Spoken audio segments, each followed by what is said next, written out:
last time near the end of the third chapter. So I think today this is what I want to do. I want to finish the Mishnah in the third chapter. I want to look at some of the Gemara on that Mishnah. And then I did want to address something about the clothing of the Kohanim, and specifically the Avneit. And this is something that Shira had brought up a long time ago in an email. So I'm going to address specifically the Avneit. There's a lot of things to address here in this Masachet about the clothing of the Kohanim. And I'm not going to go into everything now. In the Mishnah, so we saw in the Mishnah earlier, it talks about the special clothing that the Kohen Gadol had for Yom Kippurim, and that he had 2 sets of clothing, and it was all very fine linen, and it had to cost a certain amount, and all of that. The real discussion in the Mishnah about the clothing of the Kohen Gadol and the other Kohanim is later on in the 7th chapter. And so I think we'll probably go into it more there. But I do think it's an interesting point, which we'll come back to. Okay, so without further ado, let me share a screen with you.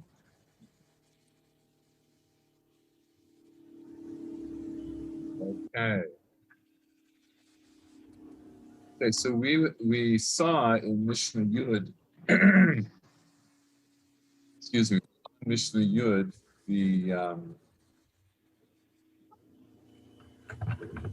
that there were various people who had donated various things to the Beit HaMikdash, and they were remembered for good. They were remembered for praise. I mistakenly, in my mind, I was mixing up Munbaz HaMelech with somebody else, with a different king. But Munbaz HaMelech is remembered for praise not only here but in other places. He was he was seen by the Chachamim as a good king. So I did want to clarify that. I didn't want to badmouth Munbaz HaMelech. And we got up to Mishnah Yud Aleph, Ve'elu L'Gnai. So just to remind us how we got into this discussion, we were talking in the Mishnah, we're still going in the order of what was done in the Beit HaMikdash on Yom Kippurim. And we got up to the point where just before the Kohen Gadol is going to draw lots for the Seir LaHashem and the Seir LaAzazel. So the Mishnah Tet pointed out that Halpi Haita Sham, there was a wooden box that was there that had 2 lots, and they were of Eshkara. But Ben Gamla, who was at one point the Kohen Gadol, he made them out of gold, and he was remembered for praise. So then we talked about Ben Katin. He did 2 things for the Kiyor. He added 10 spouts to make it 12 spouts altogether. And he made the Muchni, which we discussed.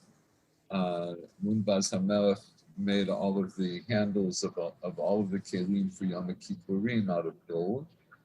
And his mother, he was Munbaz the second, actually. There was a Munbaz that was 2 generations before him. Hilni Imo Asta Nivreshet Shel Zahav Al Pitcho Shel Heichal. Discussed that. She made like a candelabra out of gold on the front of the Heichal so people would know when to say Shema. And she also made a tablet of gold to copy the Parshat Sotah whenever they might have to do that. So now, since we mentioned all of these people, the Shvat, so now we're going to mention people, the Gnai. So who was Ganai? Shel Beit Garmu lo ratzu lamed amaseh lechem hapanim. Beit Garmu did not want to teach about how the showbread was made, how the lechem hapanim was made. Shel Beit Avtinas lo ratzu lamed amaseh haktoret.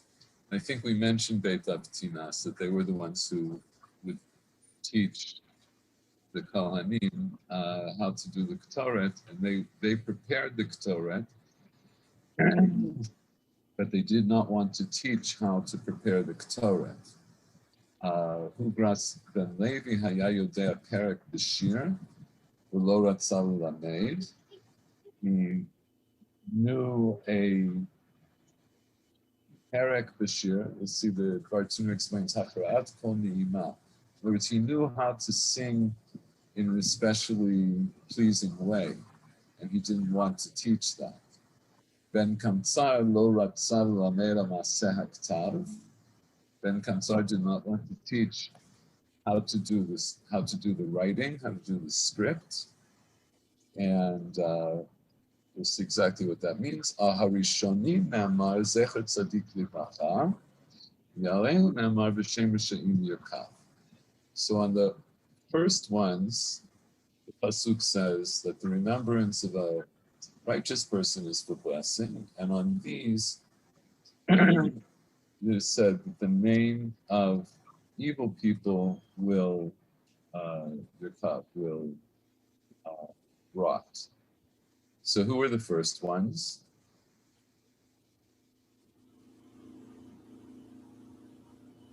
The ones who remembered her blessing. Well, the ones who remembered, we didn't say blessing, what did we say? Shevach. All these people were remembered for Shevach. And who are Val Elu, and who are these that we say their names should rot? From this Mishnah. This Mishnah. That's the Elu. Okay. So first let's understand what these people were remembered for. So Shabbat Karmu lo ratzu lamed maseh lechem hapanim. So Bartanur says shelo hayu yodim shar umanim lirdotam min hatanur shelo yehei nishpa. Yimei shaya asui kamin teva prutsa. So the other artisans, the other artisan bakers in the Beit HaMikdash did not know how to take them down from the oven so that in such a way that they wouldn't break, because they were made like an open box, like an open heart. There's the basic shape of the lechem hapanim is described in the Mishnah in Achot, and this. It looked like this. In other words, it was like flat, and then it had two sides coming up, and it was supposed to fit precisely into its place on the shulchan. There's a machloket about exactly where it was bent, because there's a machloket about exactly how wide the shulchan is, but that's the shape. It was a very particular shape, and apparently was hard to make it in such a way that it wouldn't break when you're taking it down from the oven. So just to explain that, what does it mean to take it down from the oven? The way that most bread would be made, the ovens were made out of clay, and we'll see this because I want to look at the Gemara and just show you something. But let's say regular bread baking, they would put a fire in the bottom of the tanur, in the bottom of the oven, and they would take a kind of a wet dough and slap it onto the sides of the oven and let it bake. And then there was a skill, a particular skill to know when it was going to be finished, and then how to take. This is just for regular bread. How to take it off, right? The diata pa, taking it off of the oven, itself was a kind of skill. This is discussed also in other places, including in Masechet Shabbat, and about whether Rediat Hapat itself, taking the bread off of the oven on Shabbat, is a violation of Shabbat and so forth. But that was the basic way that bread was made, and so you had to, when they were making the lechem hapanim, they also had to form it in this particular shape, and then they also had to take it off, and it was kind of big. It was a big loaf that was taken off. So you needed a particular skill to do this, and Beit Garmud did not want to teach this skill. So we remember them the Gnai. So let's go on, and then I want to talk about each of them. Shabbat Avitina, so Ratzula made a Maseh Toret. So what did that mean in particular? Makirin hayu be'esev echad sheshmo ma'ale ashan. They knew a particular grass that was called ma'ale ashan, that which makes the smoke rise. Ukishayu me'arvino to'in samamenei haktoret, haya ashan haktoret mitamer ve'ole kemin makel, v'lo haya poneh elach ve'elach. When they would mix it into the ktoret, into the other ingredients of the ktoret, so then the smoke that would rise from the ktoret would go straight up like a staff, and it wouldn't go in all directions. And we know this from saying the Nusach of Pitum Ktoret. It says Ma'aleh Hashem Kol Shuhu. Right, that's one of the things that's in the Torah. That's what the Ma'aleh Ashan did. It was put there to have the smoke rise in this very particular way. But that particular ingredient, apparently they didn't want to reveal what the ingredient was that did this. Perek Bashir, we mentioned, Hugras Ben Levi didn't want to teach Perek Bashir, Hafra'at Kol Ni'ima, a way of bending the voice to make it nicer, let's say. And Almas Ben Kansai Lo Ratzal Med Almas Haktav.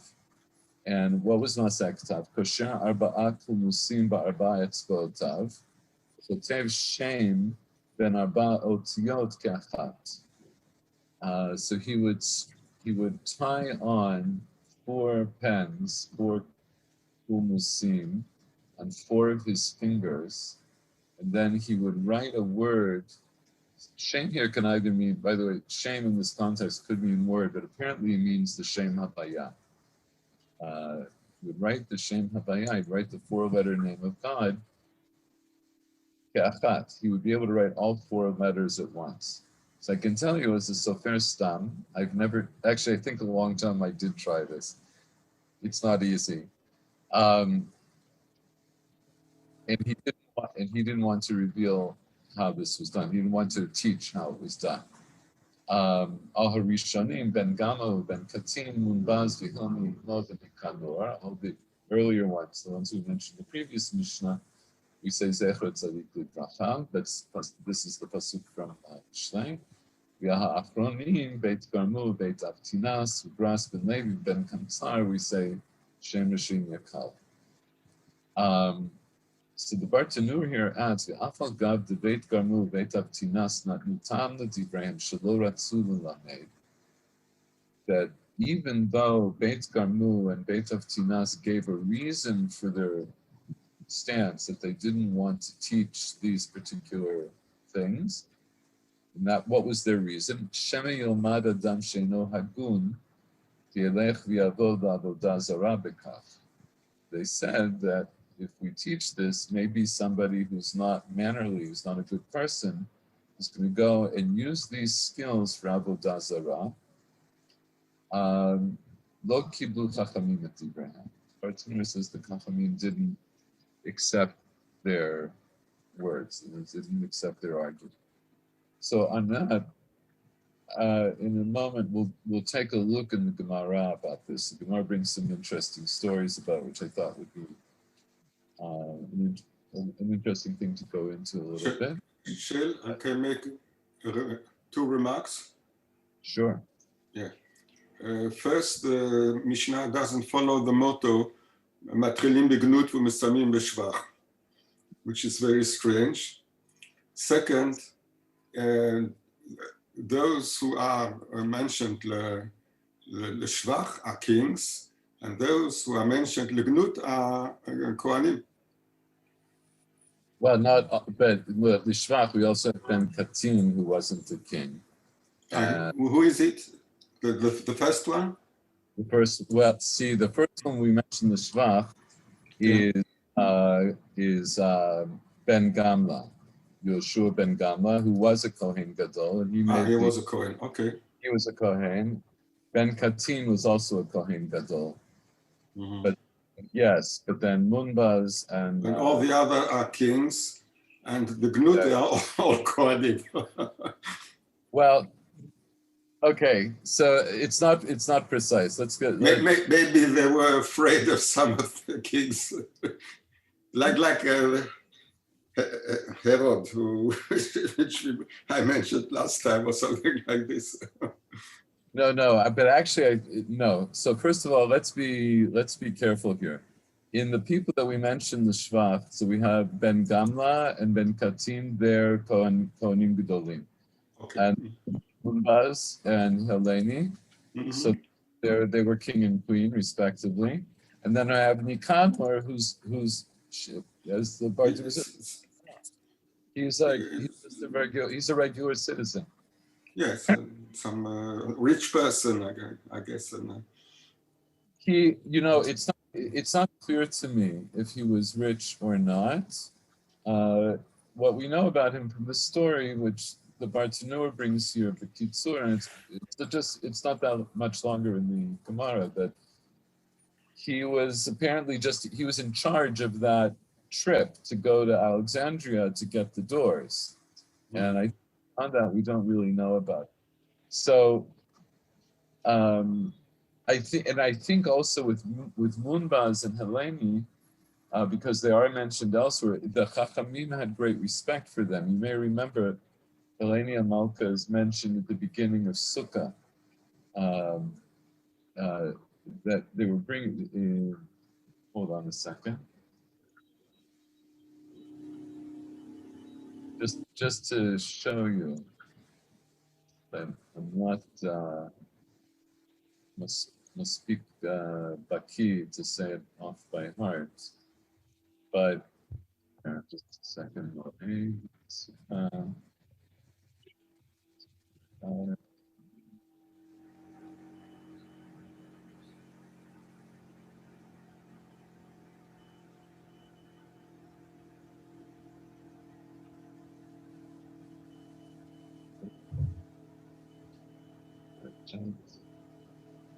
Oh, here.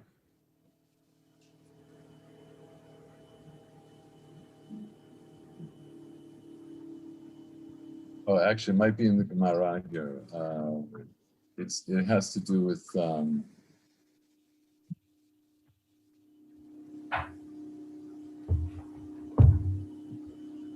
you know what? I'll find it for next time. I think it's in the Gemara here. It has to do with this question of how the sukkah is built, and they talk about the sukkah of Heleni Malka, and then that she built it in this way, and they say, but she was a woman and she was Tzura, so it's okay that she built it that way. And then Gemara comes back and says, but she had sons and they all slept in the sukkah. All right. Anyway, she was seen as somebody who was a good person, unto herself, and the things that she did were then recognized. But I think, like we said last time, I think with Herod, with Hodus, I think Chachamim simply avoided speaking about him. That seems to be what it's like, because there's acknowledgement in the Mishnaic literature of the reconstruction of the temple, which took place under Horus. but I don't think his name is ever mentioned in the Mishnah or the Tosefta in that regard. So I think they just avoided talking about it. So that is an interesting aside. In terms of Matchil Begnut and Mesayem B'Shevach, well, it's an interesting point, but think about this for a second. When does the Gemara say that Matchilim Begnut and Mesayemim B'Shevach? What's the Pesach, for the Seder Shel Pesach. right? And what are we talking about in there? What's the specific? Right, that's the Mishnah. So, what's the Gnut and what's the Shavach? It's Yitzhak Mitzrayim. So from Avdut leHarut, or for Avodat Kochachim leAvodat Hashem, the Od. Okay, so when we talk about Matchilim Begnut, right, we speak with degradation. So who is the degradation that we're speaking about? Like, what is the degradation we're speaking about? Bnei Israel. Bnei Israel and the Sheva, Kadosh Baruch Hu. Kadosh Baruch Hu. So in the word there, of course, you're going to end up with the Sheva of Kadosh Baruch Hu. That's a logical trail to follow. Here, we're not. I don't think the Mishnah is concerned about that, right? Because our point here isn't to end up with the shevach of these particular people. Here, the Mishnah is just, like I said, the Mishnah is bringing this derech hagav. This is being brought, as a side point because we're talking about the kalpi and the gorolot. So since we wanted to talk about how the Ben Gamla made the gorolot out of gold, and Maskirino told the Shavach, so now I want to mention all the other people. But now that I mentioned those, I think the real question is, and this is actually one of the questions I want to bring up. I understand why they want to mention people as Shavach, but why does the Mishnah want to go out of its way to mention people Lignai? Like, why is that important? The idea, it seems. I don't know if it's counterintuitive, but you might say that it's a kind of lashon hara. And why should the Mishnah talk about that? Why should the Mishnah mention it at all? When we talk about Bnei Israel and the Kadosh Baruch Hu and the story of Pesach, so there we do it because our Genut is directly related to the Shevach that we're going to give the Kadosh Baruch Hu. So we need to understand where we came from, as Michael said, whether it was from Avodah Zarah or whether it was that we were slaves in Egypt. We need to understand where we came from to understand why we praise Hashem and why we are obliged to praise Hashem. But here, I understand why the Mishnah wants to praise people who went out of their way to help the Avodah in the Beit HaMikdash in one way or the other. Why should I go out of my way to mention people who weren't so cooperative, who weren't that good? It seems to me that it wants to sort of underscore the duty to pass on the Masorah, which is in some sense the work of the work of the Mishnah. Okay. Well, in other words, there's a kind of a Musar Haskel. We get a moral lesson that the reason that the Mishnah is going to tell us about these people is because it wants to emphasize, like Michael is saying, I think this is very good, right? That passing on these traditions is a vital part of tradition, and it's also true to say that this was the whole purpose of the Mishnah, which was to pass on the tradition. Yeah, go ahead, please. So we know from the beginning of our Masechet, we have this trace or this underlying theme about the descendation of the declining in the second period of the temple. We have this kehuna, it's being bought, we have this about this death of the son with the knife, this horrible story in the beginning, and we have this trace, and this theme is always underlying and in the shadow and in the background. And so to balance between Shevach and Genai is also to hint this problematic period and declining and deterioration at the end of the second period. So that it's one. And second, so in the Tanakh and the Torah at all, we have this dividing between blessing and curse that and also the balance in Yom HaKippurim. So we have the idea of the scales, and perhaps it's a hint. What is Hashem? He is from the beginning on. Creation is dividing between righteous and wicked people, and it's also a very important theme. So I think it's perhaps the bipolarity of the Tanakh is also hint here and close and connected with the idea of Yoma. Okay, that's perhaps two ideas. Yeah, but still, I think those are both important. I think those are both good things. By the way, I don't have a specific answer myself for this, but I think all the things that both of you are saying are very relevant. So just to reiterate a little bit from what Shira said. So we understand, Rachamim were not shy about talking about the corruption and the bad things that were happening at this point of in the temple, in the second temple period. And like you say, in the Mishnah itself, it's already alluded to earlier in the Masechet. And here, they're going to say it outright. And I think it's also one of the things I was thinking about, which is connected maybe to both what you said and to what Michael said. This is, the Mishnah is now being, is reported much, long after the destruction of the temple. People are remembering these as oral traditions. And when we read about these particular things, about Maseh Lechem HaPanim and Maseh Ktoret and Perek Bashir and Maseh Hektav, so at that moment when Rebbe is doing, editing the Mishnah, those things are not immediately relevant, presumably. I'll talk about Maseh Ktav. Maseh Ktav, you could argue, is, but the other things are not immediately relevant because there is no temple. Nobody can do those things anyway. But there is this idea that nonetheless, we want to preserve the tradition. And what the Mishnah is telling us is essentially these traditions are lost. They're gone now because these people, for their own reasons, didn't want to pass them on. And this is like part of the mourning of the temple is embedded in this Mishnah. It's the mourning of what we lost. We lost these special things.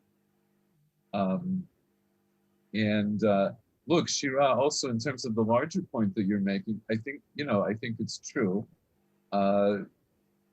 We see it, certainly Tanakh as a whole, and in many, many places, of course, there's a contrast between good and evil. That's clearly one of the main things that we're supposed to be learning, especially Tanakh.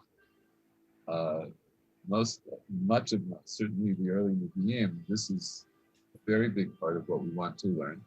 And you could say, Chachamim were going along in that same vein. Also interesting to note in the pasuk itself. So Zecher Tzadik Livracha, V'Shem Yirisha'im Yirkav. So grammatically, right, the beginning of the pasuk is not exactly parallel to the second part of the pasuk. Remembrance of the tzaddik is blessing, and the name of evil people will rot. So what's the difference between the Reisha and the Seifa of the pasuk?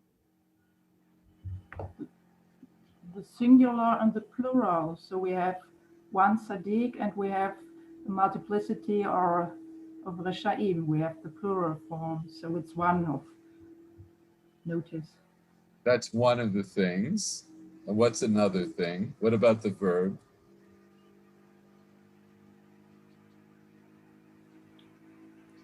I mean, the first one is the form of to be, and the second one actually is an active verb.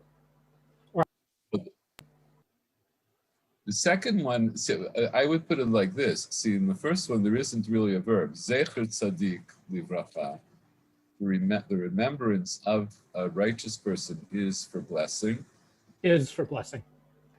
Right? So, but shem rishaim yirkav, it will rot. It's effectively passive. In other words, what it implies, at least to me, zecher tzaddik livracha, when I'm reminded of a tzaddik, that in itself will bring a blessing. It reminds me of a tzaddik. That's a blessing for all of us when we remember a tzaddik. Shem Risha'im Yerkav Mimela. In other words, by itself, their names are going to rot. I don't have to go out of my way to defame them any more than they defamed themselves. That's how I understand the pasuk.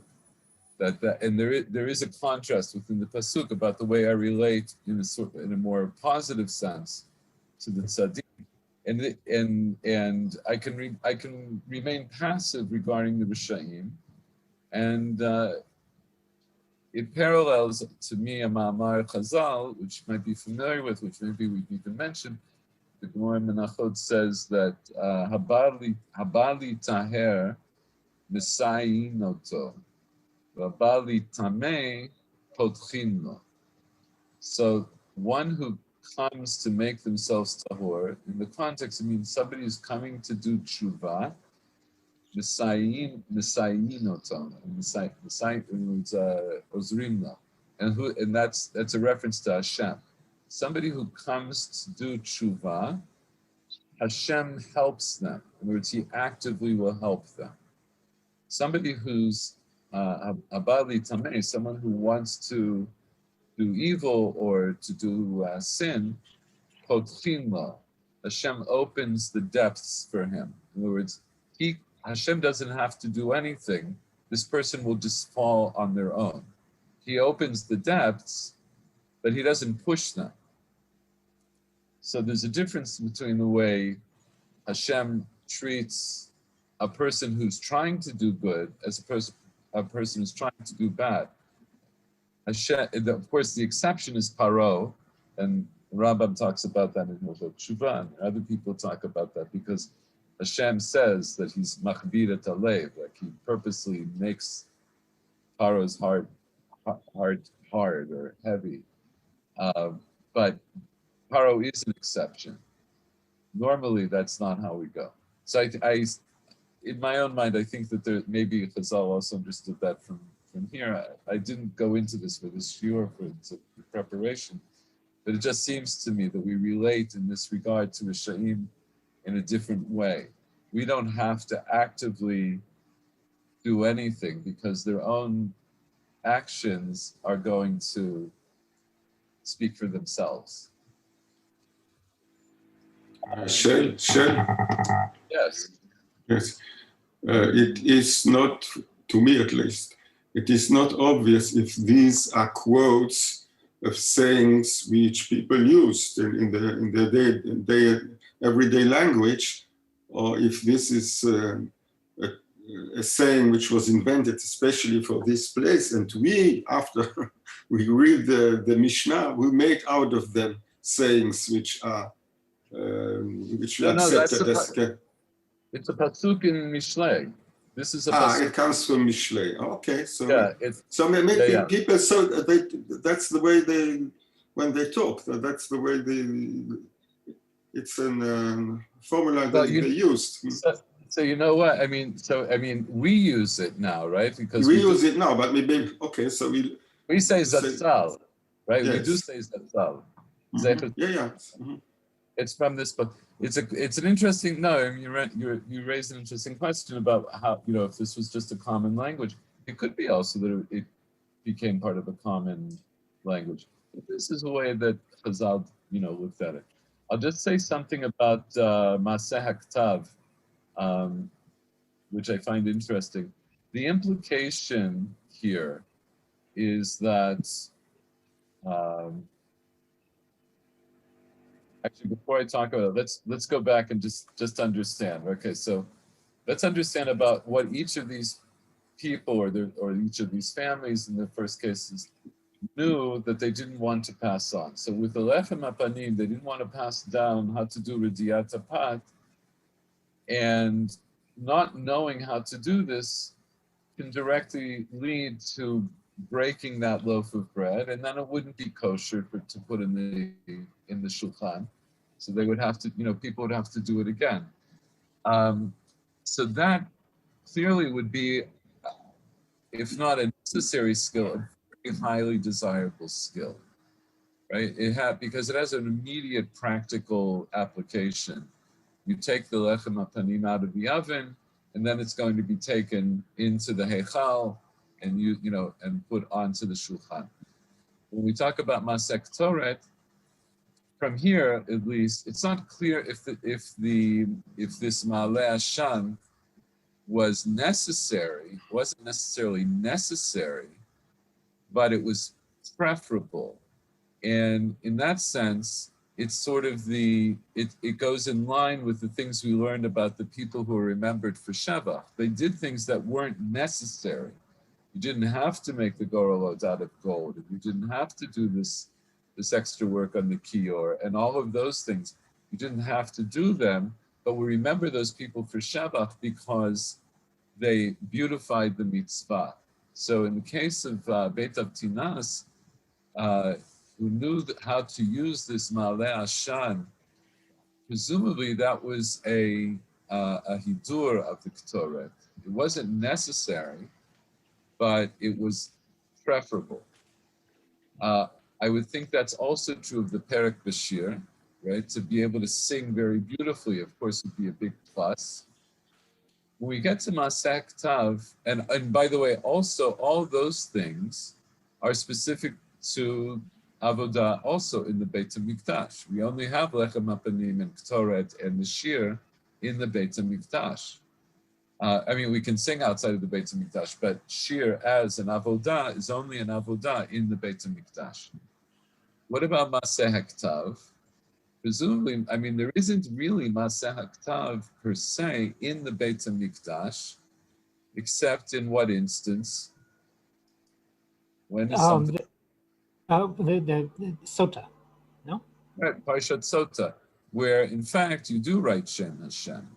So could be there also, although even there, and that's the only thing I can think of offhand that's an actual, that where Ktav was done in the Beit HaMikdash, but it's not, I don't think that was considered to be an avodah per se. Avodah has a certain particular definition. I don't think that falls within the category of avodah in the Beit HaMikdash, but I may be wrong about that.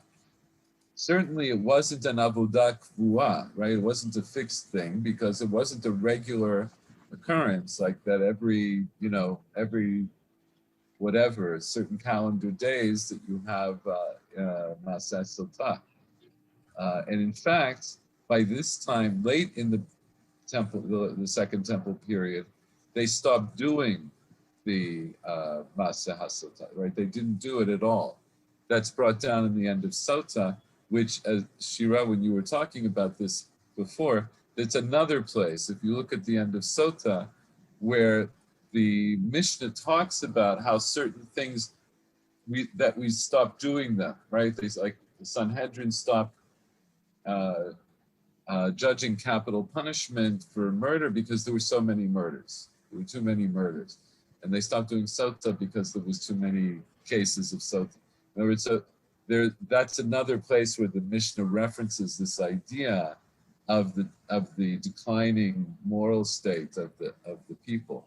In any event, Maseh Ktav, the idea seems to be, though, that when you would write the Shem Havaya, the four-letter name of God, that this would somehow also be a hidur, like Ma'ale Ashan, like Perek Bashir, like these other things that we mentioned, because it's certainly not Ma'akeh, right? You don't have to write the Shem Hashem, all 4 letters at once. But it seems like this would have been the ideal. Ideally, you should write all 4 letters at once. And I have a couple of things to say about it, but one of them is, or one of them I'll pose to you. Why would it be specifically the Shem Hashem, the Shem Havaya, that particularly would be ideally written all at once? So to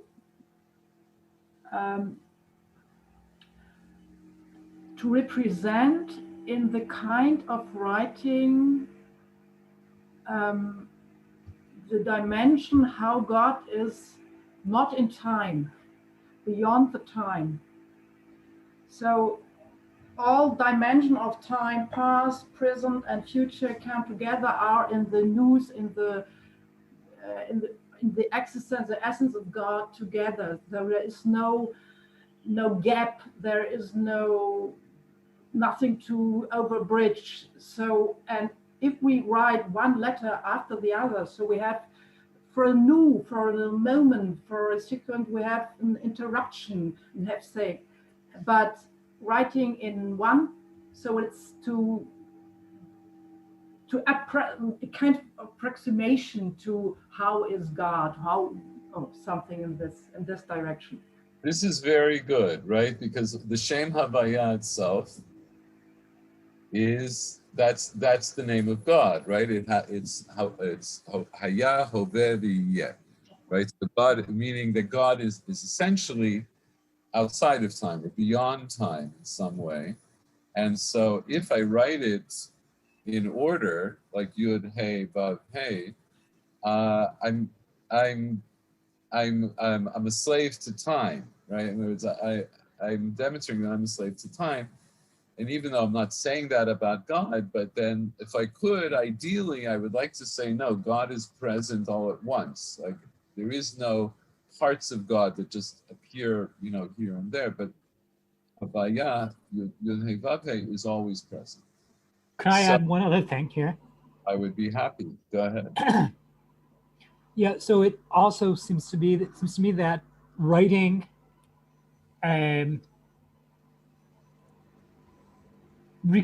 both recapitulates and inspires enunciation. So when one is writing a Yud K Vav K, one's in some sense, or could be at least, mentally saying, making the sounds. So so that's saying something both about time, but it's also saying something about sort of the bodily act of speaking. So God exists outside of time. Also, God also has no body, and so this is basically God can't be located specifically in time, and God can't be specifically located in place, in body. I want to tell you, you're touching on something it's very interesting, because when we write Shem Havaya in Kitvei Kodesh, I should step back. There's a halacha when we write Kitvei Kodesh, write Sefer Torah, Tefillin, Mezuzah, or any of the Kitvei Kodesh. The halacha is that the sofer is supposed to say each word out loud before they write. And there's a remiss to this in Sefer Yirmiyahu, but that's how Baruch says that he wrote down the words of Yirmiyahu, that he would say them and then write them down. So of course, this raises a halachic issue. When I come to the Shem Havaya, how can I say that? I'm not allowed to say the name of Hashem. So poskim say that what you can do, you can just say the letters. So before I write Shem Hashem, I say L'Shem Kedushat Hashem. and then I say Yud, Hey, Vav, Hey, and then I write, because I can't.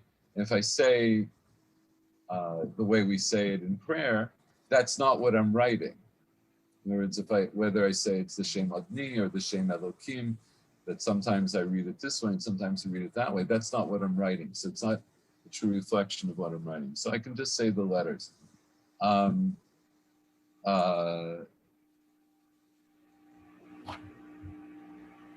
Yeah.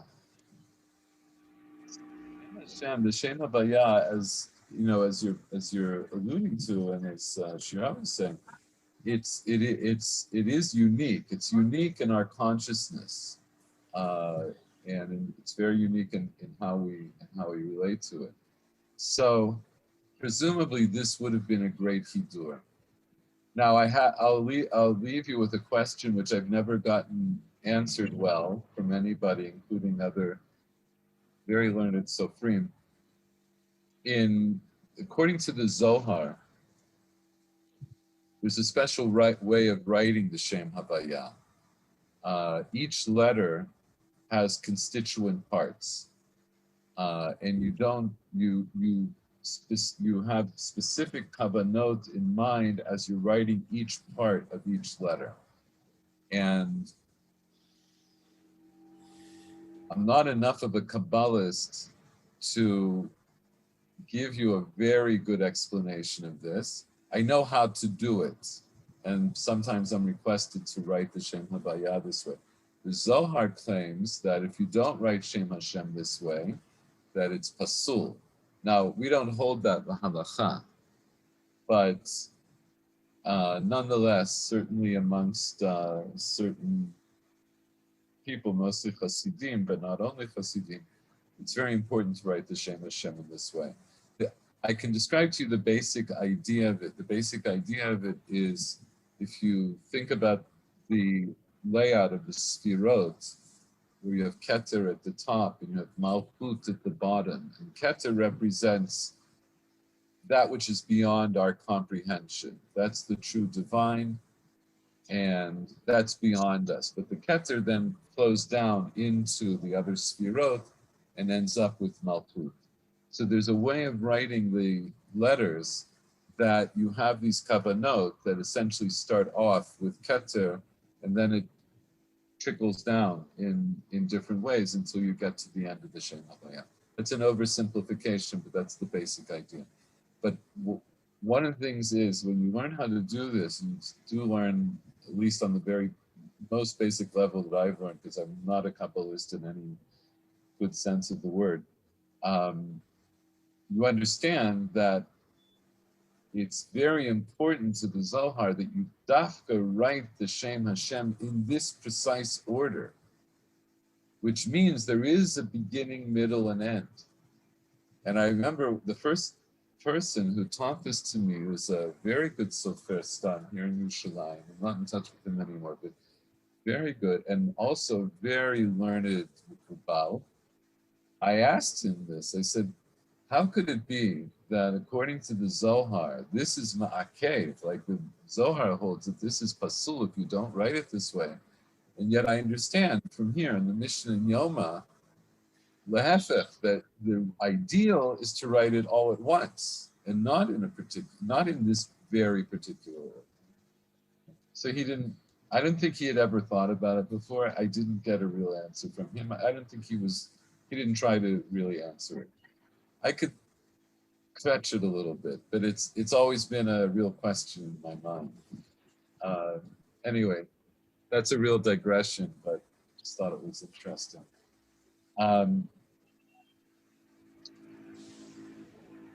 Let's look at a little bit at the Gemara. Something, right? Just a second.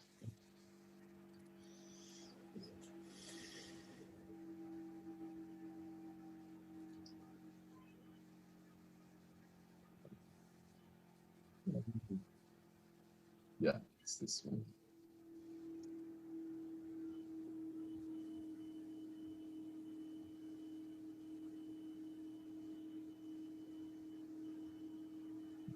Okay, Does everybody see this? This is a Gemara in Yoma.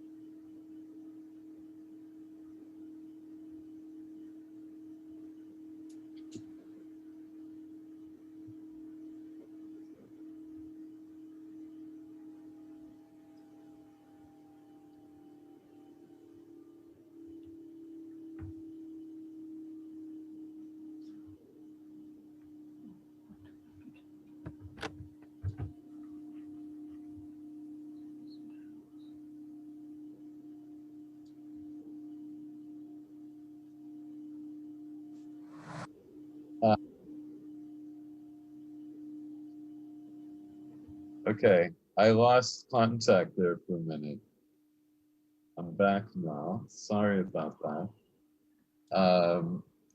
Okay, Gemara says, Tanura ben Beit Garmu hayu bikin b'maaseh lechem hapanim ulo ratzu lamed.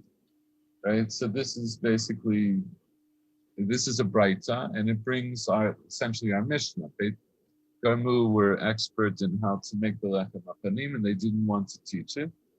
Shalchu chachamim hebiu umnim me'Alexandria shel Mitzrayim. Hayu yodim la'asot kamotan. So the Chachamim were not happy with Beit Garmu, that they wouldn't teach this. So they import craftspeople from Alexandria who did know how to bake like them, but they didn't know how to take the radot, right? They didn't know how to take the bread down from the oven like that.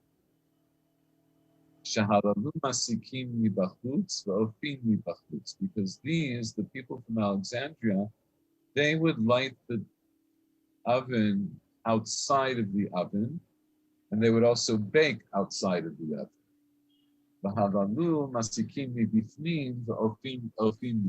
They would light it from within the oven and also bake it within the oven. And what was the other difference? Halalu pitan mitafeshet, halalu ein pitan mitafeshet. The Alexandrians, their bread would go bad. And remember, the lechem hapanim had to last for a week. It had to sit for a week. So you didn't want it to go bad. And the Alexandrians' bread went bad, and the Beit Garmu didn't go bad. So what we see from the Braita is that it wasn't only that they knew how to remove the pot from the oven, but apparently, at least in part, based on the way they prepared the oven and how they baked, that affected that. But it also apparently affected the quality of the bread. So when it says that they brought umnim from Alexandria and they knew how to bake like them, so the key word would be that like them. There's that maybe what they produced looks like lechem hapanim. I think that's probably what it means, but they didn't really know all of these secrets. So the Braita goes on, it says, Kishishamu chachamim b'davas, when the chachamim heard this, amru kol ma sheba HaKadosh Baruch Hu lichvodo bara. Everything the Kadosh Baruch Hu created, he created for his honor. Shneimar kol nikra b'shmi lichvodi brati. Does anybody know where that's from? Does that sound familiar? Everything that the Kadosh Baruch Hu created, he created for his kavod. From from Mishlei also, or from Yeshayahu? No. So the pasuk is from Yeshayahu. Kol hanikra b'shmi lichvodi. So that's the proof text. Everything that is called in my name, and is for my honor, I created it. And they understand it to mean that everything he created was for his honor. But this is actually, it's a Braita, that's the last chapter, what we call the last chapter of Avot. I think this is something you've probably all seen. The Perek Shishi in Avot is it's not in all of the editions of the Mishnah because it wasn't technically part of the Mishnah, but it's like an addendum to the Mishnah that we find at the end of Avot, and this is mentioned explicitly, almost at the very end. Kol ma shebara HaKadosh Baruch Hu ba'olamo lo bara'o ela v'kvodo. Shnei kol nikra b'shmi v'kvodi v'rati v'tzarti v'achasuti v'omer Hashem yimochi lo avoy. So that was just a pop quiz. It's okay. That I just thought it was interesting. But based on the Braita here, you could say that it was on this occasion that the Chachamim said that, and then it became a Braita.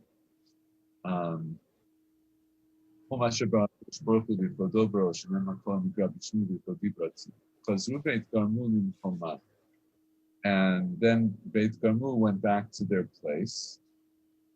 Shalchu lahem chachamim. So what does it mean they went back to their place? I think it implies that when the Chachamim brought these manim from Alexandria, they had a kind of a bake-off. They had like one, like the Alexandrians here and Beit Garmu here, and everybody does, they bake, and then they compare the results. And the results were what the first part of the Braita said, that in these different ways, the Lechem HaPanim of Beit Garmu was superior to even that of these experts who came in from Alexandria. So after that, Beit Garmu go home. They go back to their place. Shalchu lahem chachamim v'lo ba'u. And the chachamim, in other words, they go back to their place, meaning they leave their avodah, like their place to do avodah in the Beit HaMikdash. So the Chachamim send for them because they want them to bake the chozot, they want them to bake the bread. V'lo ba'u, and they don't come. Kaflu lahem staram, they doubled their pay. Uva'u, and then they came. V'chol yom hayu nodlin 12 maneh v'hayom 24. It used to be that every day they took 12 maneh, right, which we know from our Mishnah earlier in the third parak of Yoma is a lot of money. Now, today, and it's presumably from today, they would take 2,400. Yudah says, no, every day they took 2,400, now they took 4,800. Okay, so it sounds like they're both very selfish and very greedy. They don't want to, in other words, if I would think about it now, I'd say, so why didn't they want to pass on this tradition? What was their motivation for not passing on this tradition? If they have a monopoly, then they can extract a higher price. Now they have a monopoly on this. They know that the Chachamim want them to do it, and they're willing to pay an awful lot of money. So fine, the Chachamim say, like, why don't you want to teach this?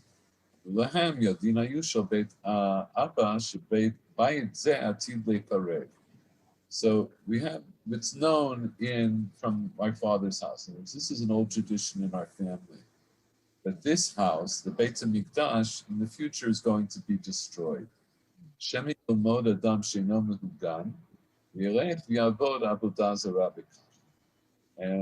we're worried that maybe a person who's not mannerly, who's not proper, is going to learn how to do this, and then he's going to go off and use it for Avodah Zarah.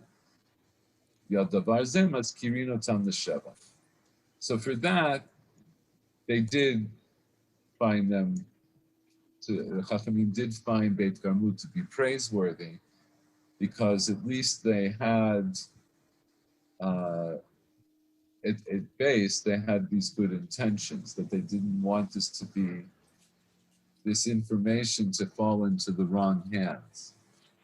And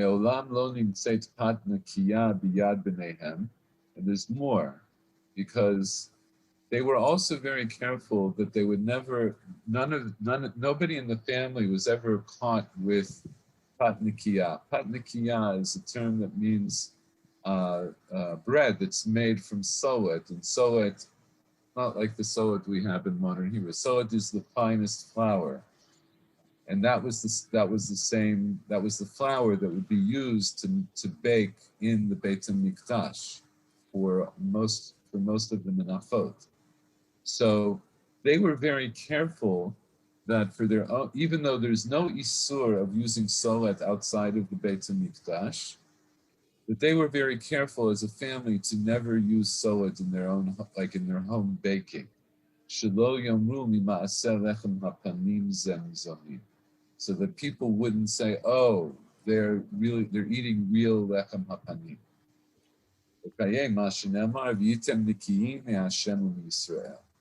Right? We learn this in the Torah that you should be clean from Hashem and Yisrael. Or you should be so open and upfront that you're above suspicion.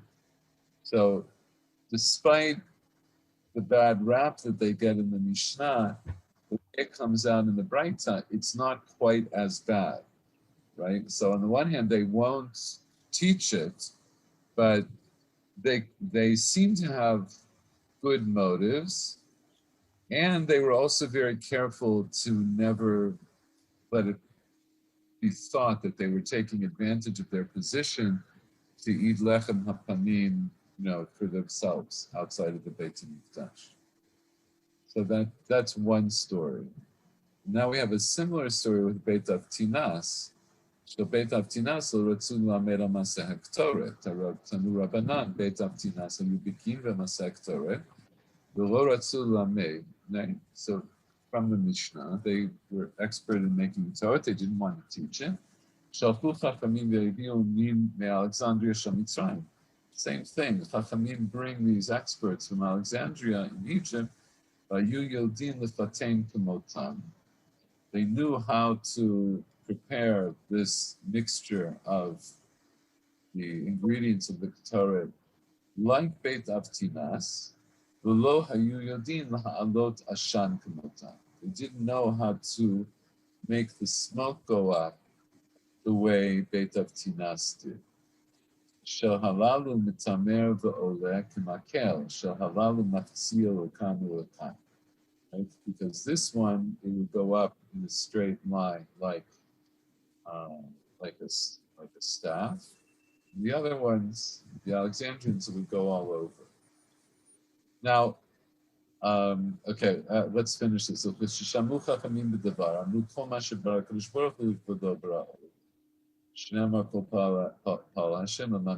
Okay. These proof texts are interesting. I'm not dwelling on them. Maybe we'll look at them another time. So after this, presumably also there was like a competition between Beit Avtinas and Lumanim from Alexandria. So Beit Avtinas they withdraw, they go. Shalchu lahem chachamim lo ba'u. Same thing that happened to Beit Garmul. Chachamim send for them, they don't come, they double their pay, and then they come. And then it says also how much they took every day, whether it was 12 and now it's 24, or whether it was 24 and now it's 48. Amru lahem chachamim ma ra'itim shelo lamed. Why didn't you want to teach? Amru yodin hayu shel Beit Abba shebayit ze atid lecharev. Amru shemi yomod adam she'enu mugan v'yelech v'yavod avodah zarah bekach. So, very similar to essentially the same claim that Beit Garmul made. And I think it's also important to point out, because of what Shira brought up before, that even though these people are, the Chachamim are maskirin otam l'gnai, and even though maybe in the end there's some mitigation to that, but nonetheless, their story also points to this whole decline of the end of the Second Temple period, that they knew that the Beit HaMikdash was going to be destroyed, and they thought it's going to be better. In other words, they took it upon themselves to make the decision. It's going to be better that this tradition is lost altogether then it fall into the wrong hands and be used for avodah zarah. And in a similar vein to Beit Garmu, Me'olam lo yatzat kala mevusemet mibatehem. Whenever one of their daughters got married off, she was never mevusemet, or she would never wear any of the Perfume. perfume. Like she wouldn't have any kind of perfume, any kind of use, because of course because that was their work.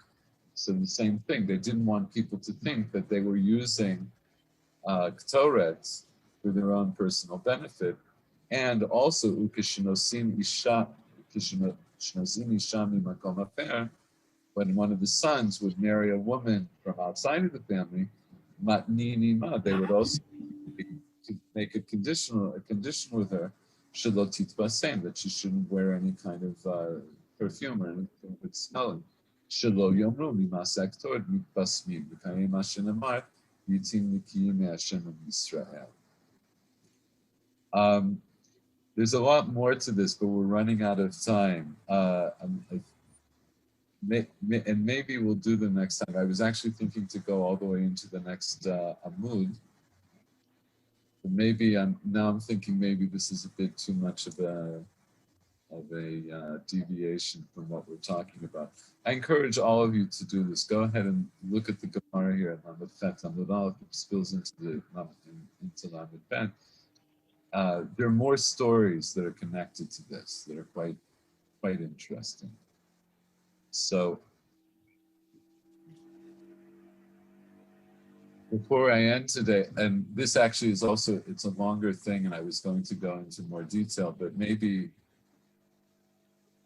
at least let's just start this a little bit. There's a question, I'm shifting gears now because now I'm going to be talking about Bigdei Kehuna.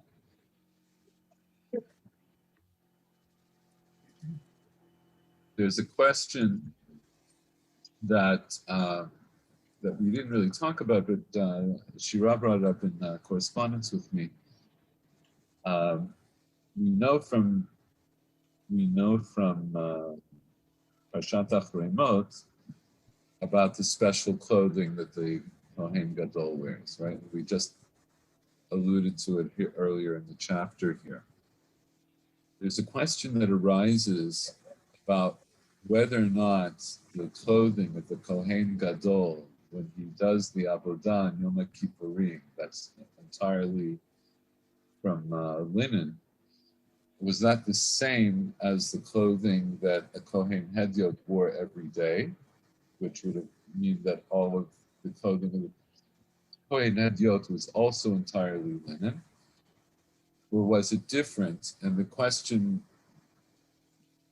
specifically is about the avnate, about the belt or the gartel. It's kind of like a wimple, right? It's like a very, very long piece of cloth that's specially woven that's wrapped around the midsection of the Kohen. So just as an introduction to this question, second.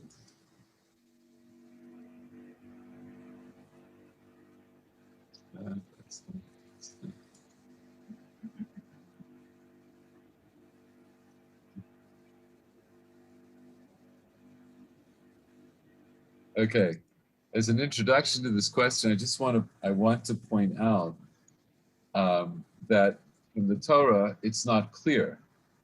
The Torah back here in, I'm sorry, that's also not the right one. Here. Back here in Shmot, right, in Parshat Tetzaveh, there's a very detailed discussion about the clothing that was worn by the Kohen Gadol for his daily work. So I'm not going to go through all of that now, but it goes into some detail about the 8 pieces of clothing that he was to wear. One of them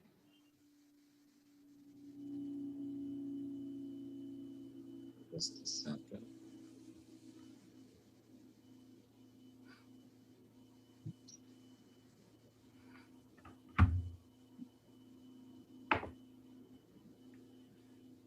Sorry about this. 1 second. Right. So it says, Eila ha'begadim asher yasu choshen ve'efod u'mi'il u'ktonet hashbeitz. So there's the choshen, the efod u'mi'il, the ktonet hashbeitz, mitznefet, ve'avneit. And then we'll learn later on that there's also the tzitz. So these are now the Torah goes and it says, right after the subig de kosh aron achicha v'nado fanali, and yiklu et zahav, et tchelet, et argaman, et torat hashani, et hashesh. So to make these clothings, they're going to take gold and the tchelet, the argaman. Okay, they're going to take all of these things, these particular kinds of these materials, and then they're going to use them to make the ephod. And then it describes the ephod, and then it describes the choshen, the sita choshen, and the turim, and all of the precious stones, the tzedekot avotot, and so forth. And the sut meal ephod, and they make how to make the meal, so forth. Then sita tzitz. Some talk to how mitznefet, they talk about the mitznefet, and shibatz tektonet, right? All of these things. Then it gets down here, and it says, "V'livnei Aaron taseh kutanot, v'asita lahem avneitim u'mikbaot taseh lahem v'chavod u'tifara." So for the rest of the sons of Aaron, who are the Kohanim Hadyot, so they get 4 pieces of clothing. They get the kutonet, they get a mavneit, they get a mikba'at, which is like the mitznefet of the Kohen Gadol. And then a couple of psukim later, we learned that they also, of course, get michnesayim. Yaseh lahem michnasei ba b'chasod b'sar erva mi'badnaim v'ad yirakayim v'yu, so forth. But it doesn't tell us exactly how the avneit is made, and certainly it doesn't tell us for the Bnei Aharon how the avneit is made. So that's one reference. So this, and now remember in Titzaveh, this is when the command is being given to make these things. So as we know from doing the Parsha every week, right? We have Truma and Titzaveh, where the commands for everything, all the Kelim for the Mishkan and how to make the Mishkan are given. And then we have it in parallel, we have it by Yakel Pudei, how it was actually, when it was actually made, which seems very repetitious, right? Like whenever we come to that. And also you'll notice that there's much less commentary on Bag Yakel Pudei for those things, which were already discussed earlier. But it's important to look at both of these places to understand, in certain instances, very subtle differences. So,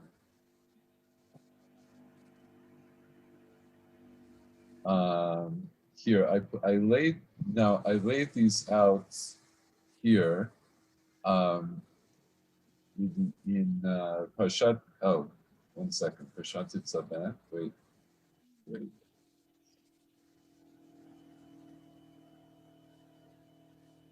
So this is Shmot Kafchet, and when I go to Shmot Kaftet,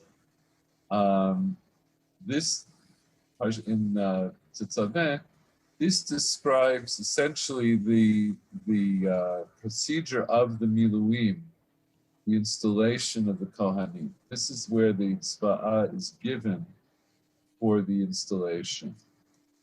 And the actual installation, of course, that's in Parshat Tzav in Vayikra. So what I've done here is I'll send this out to everybody. I highlighted passages which are saying the same thing, more or less the same thing, but there are some differences. One of the differences is the order in which in which the Kohanim are dressed. And the Gemara here in Yoma, in our Gemara, in the first parak, the Gemara has, just a second. The Gemara has a discussion about specifically about the Avnei. This question of the Avnei comes up in a few places, and one of them is because of the differences between these two parashot. That in one place, in Tzaveh, which the Gemara calls the Tzva'ah, this is where the command is given. So what does it say? It starts off by telling us,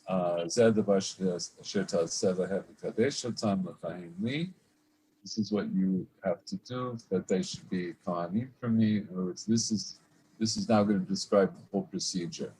So there's Parachad Ben Bakar, Elid Shnayim, you have to bring certain matzot, and then you have to bring Aaron and his sons in front of the Ol Moed, and then Rachatzotam B'mayim. And here specifically, an integral part, maybe the most integral part of the installation is dressing them in their priestly clothing. So this is not a small thing. This is a major issue. This is what's the Gemara says elsewhere. This is the chinuch. This is their initiation into being kohanim. So v'lakachta et bagadim. Right. So you take the begadim, v'bashta et Aaron. It tells you. It says you're going to dress Aaron with the kutonet, right, with the shirt, with the Me'il ha'ephod, and then the ephod, then the choshen, and then afaratolo b'cheshev ha'ephod. You're going to tie him with the belt of the ephod, and then you'll put on his hat, on his head, and you'll put Nezer HaKodesh al mitznefet, that's the tzitz, and then I didn't highlight this. Okay, so you do all of that. Now it doesn't mention the Michnasayim.